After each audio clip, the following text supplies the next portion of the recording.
Hola, estamos aquí en esta oportunidad con el propósito de analizar los términos relativos a tipos de enseñanza tradicional, conductista, constructivista y cognitivista.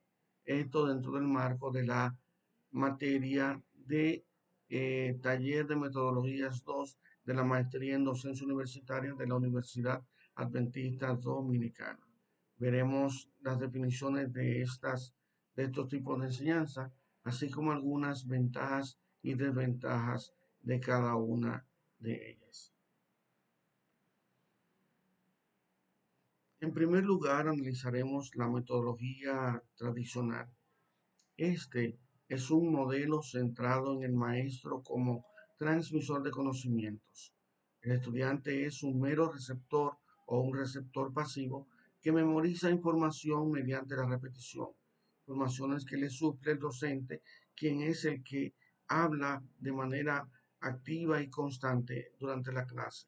Se enfatiza en esta metodología la disciplina, el orden y la transmisión de los contenidos establecidos.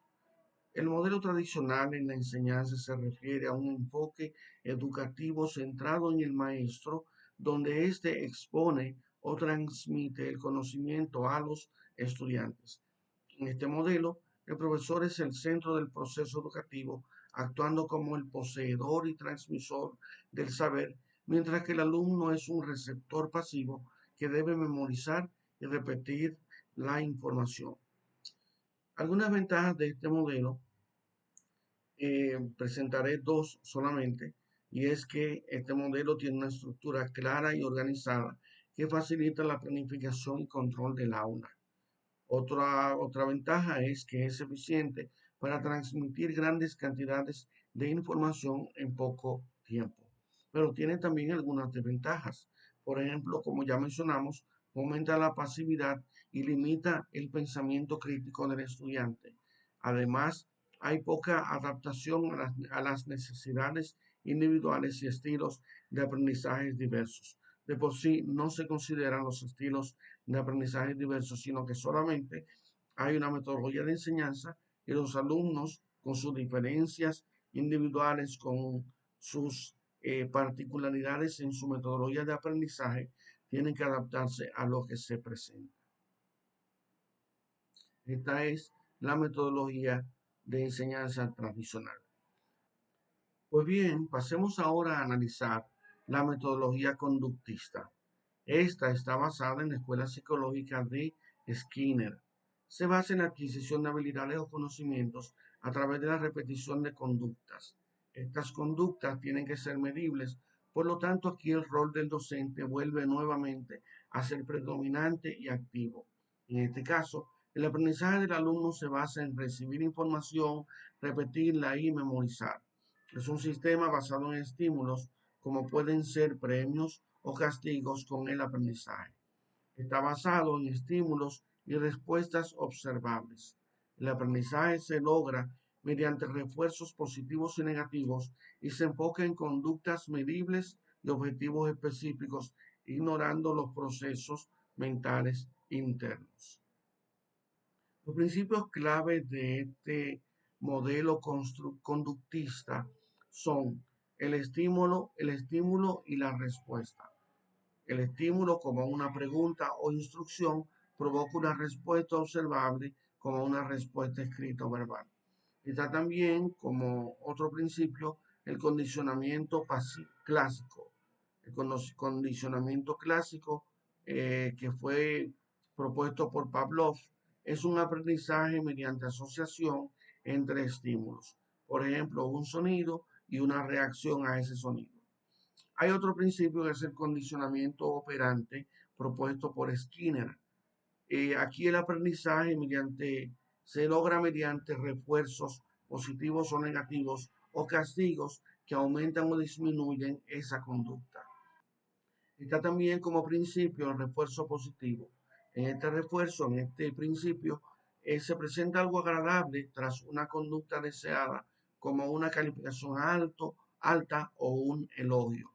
Es decir, ante una respuesta positiva, se le premia al estudiante y esto es el principio del refuerzo positivo. Hay también, así como un refuerzo positivo, un refuerzo negativo. Aquí se elimina el estímulo desagradable tras una conducta deseada, como quitar tareas por cumplir con el trabajo. Y finalmente está el principio de la evaluación basada en objetivos. Allí se mide el aprendizaje mediante pruebas objetivas que evalúan cambios observables en la conducta del alumno. Este modelo se caracteriza porque el profesor actúa como un controlador del estímulo, diseña actividades y condiciones para obtener respuestas o las respuestas deseadas. El alumno es un receptor pasivo que responde a estímulos externos sin ningún proceso cognitivo interno. También se enfatiza la memorización, la repetición y el cumplimiento de objetivos claros. Y la evaluación es externa y cuantitativa, basada en resultados medibles. Como ventajas de este modelo cognitivista está el que los resultados son medibles y objetivos claros, facilitan la evaluación. También es efectivo este modelo para desarrollar hábitos y habilidades específicas mediante la práctica, pero tiene algunas desventajas. Por ejemplo, se ignora el proceso cognitivo complejo como la creatividad y el razonamiento. Además, el aprendizaje es mecánico que no puede transferirse a nuevas situaciones. Hemos estado hablando del modelo conductista. Veamos ahora el modelo constructivista. El escritor Pimienta Prieto, citando a Mario Carretero, al responder la pregunta relativa a qué es el constructivismo, aclara que básicamente es la idea de que el individuo, tanto en sus aspectos cognitivos y sociales, como del comportamiento, como en los afectivos, es una construcción propia. Analizando un poco los elementos del planteamiento constructivista, vemos que muchas ideas de Piaget y de Vygotsky recomiendan que para el constructivismo es necesario poseer entornos complejos que impliquen un desafío para el aprendizaje y tareas auténticas. Este modelo constructivista se basa en la idea de que el conocimiento no se transmite como datos aislados, sino que se construye internamente por cada individuo.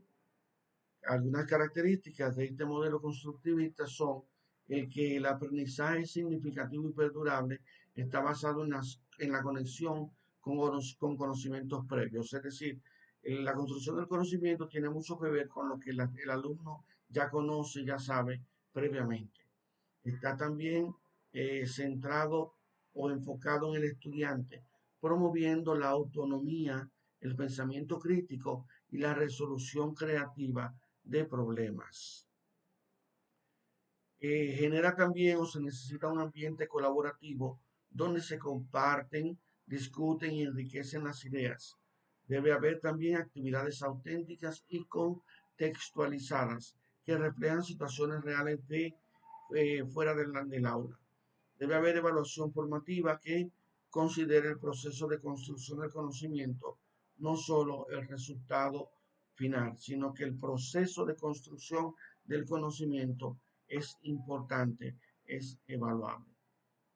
Algunas ventajas de este modelo son el que promueve el pensamiento crítico, la creatividad y el aprendizaje significativo.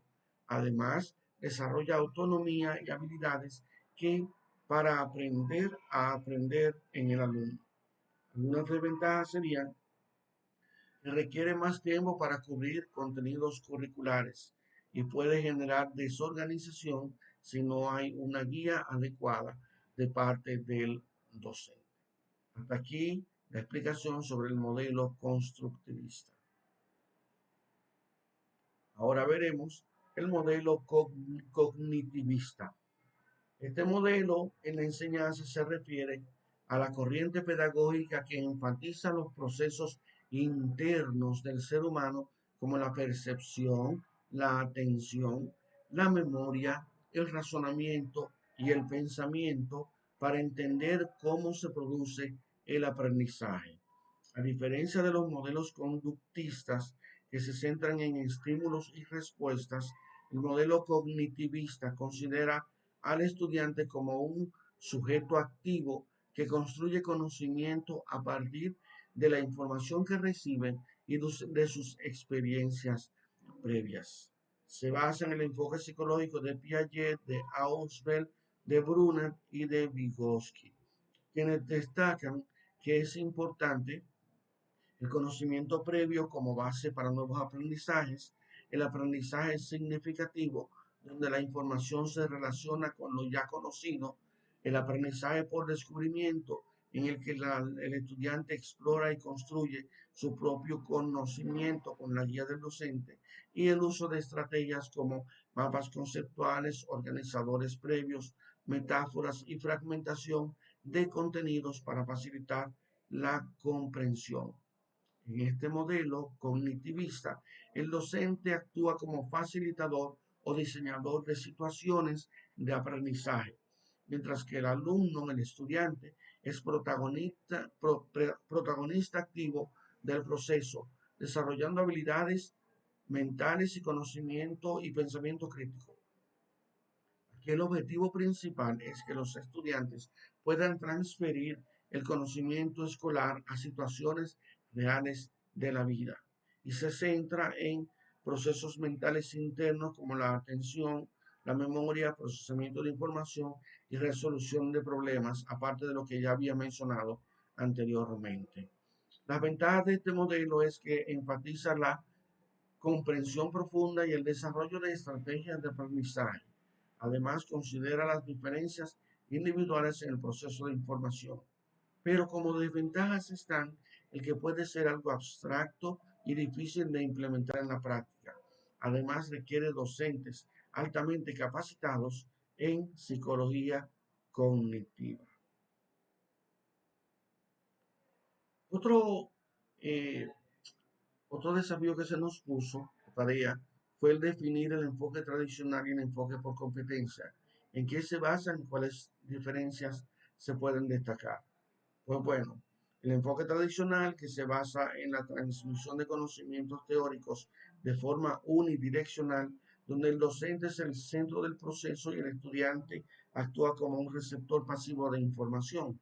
La evaluación se centra en la memorización de contenidos y se realiza mediante exámenes escritos que miden la capacidad de repetir información sin necesariamente evaluar su aplicación práctica. Mientras que en los enfoques por competencia se fundamenta este enfoque en el aprendizaje activo, donde el estudiante es un participante clave en su propio proceso de aprendizaje. Este enfoque promueve la adquisición de conocimientos, habilidades, actitudes y valores que pueden aplicarse en contextos reales. El docente actúa como facilitador o guía y la evaluación se basa en la evidencia del desempeño, como proyectos, resolución de problemas y demostraciones prácticas. Algunas diferencias claves entre estos dos modelos son el enfoque del estudiante. En el tradicional, el estudiante es pasivo, en el enfoque por competencia es activo y protagonista. Ahí vemos también el rol del docente. En el tradicional es un transmisor de conocimiento, en el por competencia es un facilitador del aprendizaje. En la metodología, el tradicional es memorístico y autoritario. El de competencias es socioformativo, colaborativo y basado en proyectos. En la evaluación, el tradicional se basa en pruebas escritas y memorización. En el de competencias, evalúa el desempeño real y la capacidad de aplicar conocimientos en situaciones prácticas. En el aprendizaje, el modelo tradicional es acumulativo y lineal. En el de competencia es escalonado, con retroalimentación continua y enfoque en las habilidades específicas.